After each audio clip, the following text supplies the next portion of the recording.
कहीं बार डरियोड़ा है मैं काले गया जना जानिया उठियोड़ी है टीम सर ईमानदारी की बात बताऊं इस गांव में बट सात लोग आए मीटिंग में कुल थलीका इनका बहुत मजबूत गांव हुआ करता था और वहां 7 लोग थे इनकी मीटिंग में। तब इन्होंने बौखलाहट के मारे इस तरीके के बयान देने शुरू करे। जायल में भी सब जगह ऊपर टाइम बयान दिए और उसका कारण यह है कि बौखलाहट इस बात की है कि दिख रही है हार लोगों का जो जनसमूह है भारतीय जनता पार्टी के पक्ष में जो भी माहौल दिख रहा है तो अनागर बातें करते हैं। कहीं पे कहते हैं एक अभी भवानी कालवी जी ने अभी एक उदाहरण दिया था तो मुझे याद आया। मैंने कहा भाई जोड़ीदार इसको कहते हैं या अगर किसी ने रिश्ते निभाना सीखा है तो भाई आज भारतीय जनता पार्टी के साथ में आपने गठबंधन किया था पिछली बार। भारतीय जनता पार्टी के इतना समर्पित कार्यकर्ता था इतना समर्पित सब नेता थे कि आप टायर के चुनाव चिन्ह पे आए थे गठबंधन करके फिर भी सबने जहर का घूट पी करके और आपको वोट दी जिता करके भेजा। जायल में भी आपने जिता करके भेजा होगा क्यों जगदीश जी जीत के गए थे पट्टी तो तुम्हारे होगी वही वहां समझ जाने के जीत लिया जीत गए ना। और मुझे चीज बताओ कि जायल में आकर के आपको क्या दे करके गए बजट दे सकते थे दिया क्या 1 रुपया नहीं दिया और क्या बोलते हैं थोड़ी सी आगे गाड़ी पड़ी क्षेत्र में भी नहीं है। धन्यवाद धन्यवाद 20 लाख रुपए की घोषणा करके और चारा नहीं भी नहीं दी। धन्यवाद। और ये स्थिति जायल की नहीं है ये स्थिति छाजोली की नहीं है ये स्थिति बलदू में भी नहीं है ये स्थिति बड़बक्सर में भी मंदिर की बोल रहा हूँ।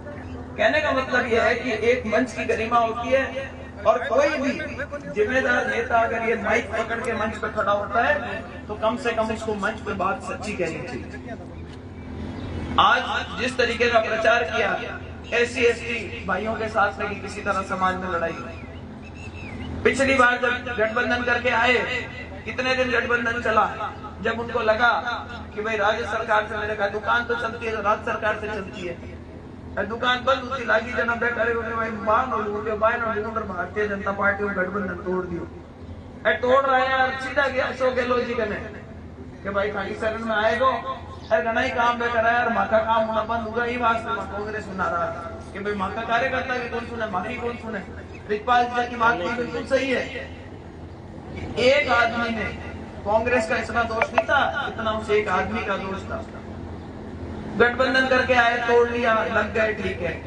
जब थोड़े दिन बाद में इनके चुनाव आए लोकल उस टाइम पे जो लोग प्रचार कर रहे थे भारतीय जनता पार्टी के इनके साथ में लोकसभा के चुनाव में उनके सामने आदमी खड़े थे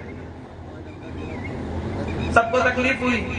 फिर दोबारा आए जब पिछले चुनाव में गठबंधन किया तो लगा कि SC के वोट ले लूंगा तो ठेठ जाकर के वहां पे चंद्रशेखर रावण के साथ गठबंधन हो गया और वो गठबंधन तो इतना लंबा चला कि बस पूछो बस कि वोट पड़े नहीं और इधर भाग दो हुई मंच के ऊपर हुई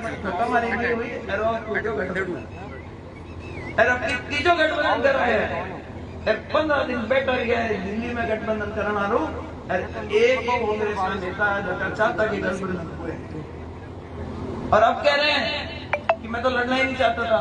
मुझे तो कांग्रेस के नेताओं ने कहा कि आओ लड़ो कल का भाषण है। फिर आकर के बोले ये तो मतीरों का भारा है गठबंधन 4 को उठाता हूं तो 4 बैठ जाते हैं 4 को लाता हूं तो 4 भाग जाते हैं। और जाकर के कांग्रेस के नेताओं की कांग्रेस के अंदर शिकायत कर दी बोले इनको पार्टी से बाहर निकालना और 3 को तो निकाल भी दिया। तो अंदाजा लगाओ कि एक ये है क्या ये व्यवहारिक है रिश्ता निभाने का तरीका है। और एक कालवी साहब बोल रहे थे इनके दादाजी और हमारे दादाजी एक जोड़ी बनाई थी और एक मिसाल कायम करी थी और आज भी हमारा कम से कम इस तरीके का रिश्ता है कि एक मंच में बैठ करके हम एक दूसरे की तारीफ कर सकते हैं एक दूसरे के बारे में अच्छा बोल सकते हैं हमारे बुजुर्गों के बारे में अच्छी बात कर सकते हैं।